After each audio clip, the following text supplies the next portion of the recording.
Good morning, good afternoon, and good evening. This is Aban from Immaculate Platform with the second episode of the business side of interior design, which will focus on your different customer types, their segmentation, and the desired KPIs. These are the KPIs on the basis of which they make decisions.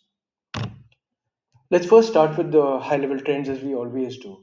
There are three categories in which we'll divide it out. Number one is premium, aspirational, affordable. Here are the key pointers.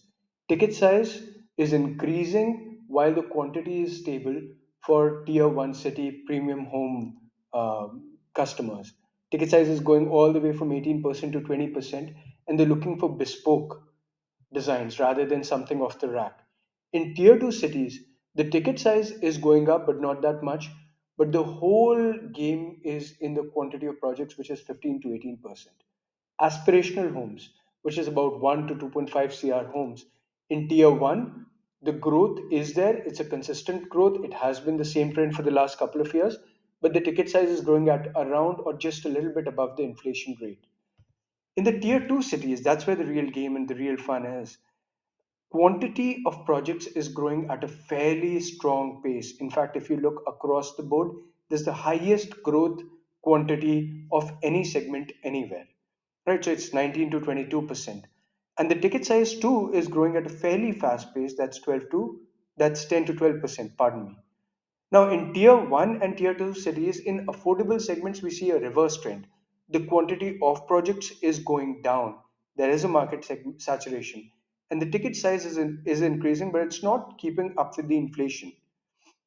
In tier 2 cities, the quantity of projects is going up for sure. It's quite nice, 14 to 16%, primarily being led by new housing. And the ticket size is pretty much 6 to 18%. Now, this is level one. Let's jump a little bit deeper into the mindset of the customer because once we understand the mindset of different customer types, we'll know what they're looking for, right? What their core problems are. A good example is for a homeowner who's a first time guy, right? They're trying to build something which is Instagram worthy, essentially, right? First time homeowner is not going to buy a 4 BHK or a 5 BHK villa. They're going to buy a 2 BHK or 3 BHK and they want to make the absolute most out of it. They do have a high sensitivity to hidden costs and they have a very strong budget as well. And there's relatively, in terms of getting a house built, this might be the first time that they're seeing it in their family. Consequently, they would need substantial amount of time, hand holding from you, even for basic decisions. And mind you, these decisions too can change down the line. Now, the growth rate is fairly healthy over here, 12 to 18% across both tier 1 and tier 2 cities. The high growth regions still remain South and NCR. Now, for the experienced homeowner who's got the second house or the third house that's being built, this one's always going to be a little bit more towards the luxury side. Now, they don't want cookie cutter designs because they've already gone through that phase when they went for first time homeowner, when they were the first time homeowners. They do want to focus on longevity. This is about a certain standard of in terms of how they see themselves, right?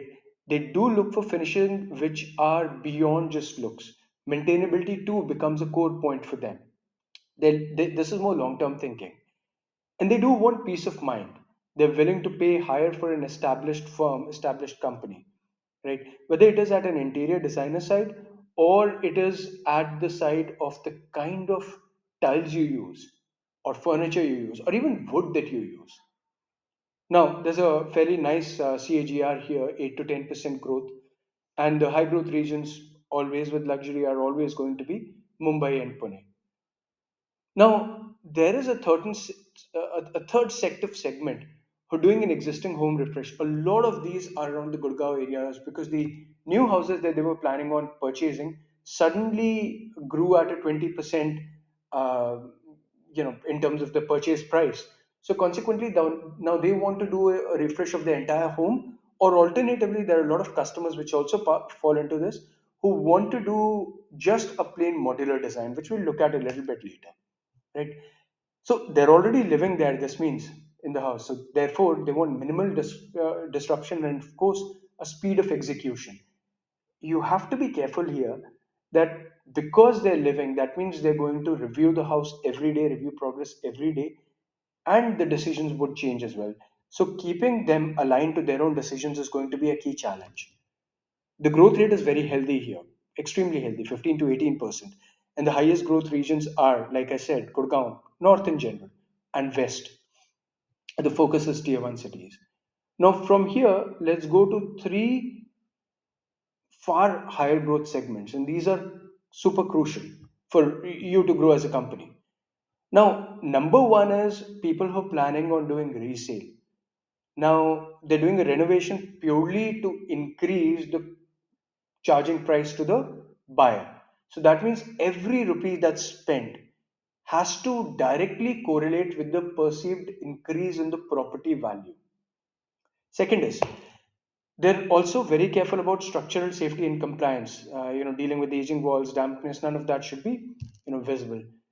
Now, the third is they're also very stringent about the timelines. Why? Because every month that they're not able to put it on the market is a month potentially in lost rental or selling. Now, they're very decisive. They already have the decisions made earlier. They're structured, but the payment terms often end up being fairly difficult for us. The CAGR for them is 19 to 22%. So you know how many floor builders are coming up right now. And the highest growth regions are still south and east. And the focus is tier two, tier three, both of them. Now, from this, we'll go to the next segment who are trying to take advantage of the changing uh, technological trends and new specialized hardware. So they want to get a modularity in kitchen, a modular kitchen done, right?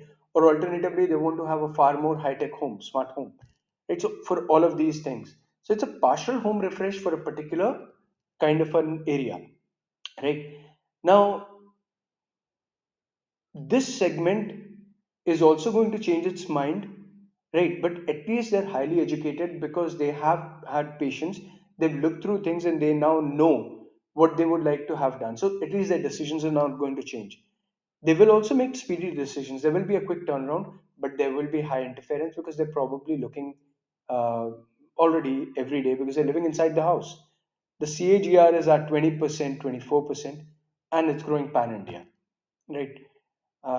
The last one is is one of the most crucial segments.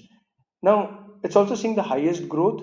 The high growth regions are south, but I found that there is a lot of growth across everywhere, right? These are the remittance based customers or NRI customers, or even the kind of customers who are remitting but to their parents so that their parents can get a home refresh, right? So all of these are clubbed into here. The CAGR is amazing at 24 to 26%. Here are the problems. They're not going to be physically there. So, and they're second, very highly digital. They're natives, right? Digital natives. So they need a strong digital dashboard. They need video updates. They need transparent billing, all of that. And they need to be able to trust you, right? So they heavily lean on contracts, two way with you and with them. And typically the payment milestones, etc., are tracked. They need a fairly regular, they'll leave the decisions to you if they trust you because that's the whole point to it, right? But once the decisions are taken, then you will have to communicate that to them and then stick them to those decisions. Now, they do have strict timelines as well, not in terms of when the house should be finished, but in terms of milestones, because they will be able to visit India, let's say in December or around Diwali time or around Pongal time, any festival time. And the core job for you is going to be proactive communication. There might be a time zone difference here, so it has to be a proactive communication, but primarily not through a platform like WhatsApp. Now, all of these segments together bring in a problem for you, right? From lead generation to CRM to planning, execution, and monitoring, everything is very different for each one of them because the KPIs that the customer is looking for is fundamentally different. Now, at Immaculate, we've built out a SaaS platform for you for everything from lead generation, CRM, lead to contract flow. After that, execution, review, and for you in particular as the lead to monitor the work of all of your teams, not in terms of just their timeliness, but in terms of phases. How are different projects moving at a detailed level and at a high level, right? To do this, we had to integrate all the different process steps, because if the process steps aren't integrated, friction will increase and disinformation or misinformation will increase. If you cannot monitor all your projects in breadth, then it's going to increase your blind spots. You wouldn't be able to review everything. And the customer's dependencies and decisions, as we talked about earlier, if they aren't tracked, if they aren't assigned, then the customer will change his mind, and there will be delays, not only in terms of breaking something that you've already built, but also in terms of back and forth. Hey, you said this or you said that, and then searching on WhatsApp. None of this is ideal. If you'd like to know how we can help you, please reach out to us at immaculate.co.in or 7827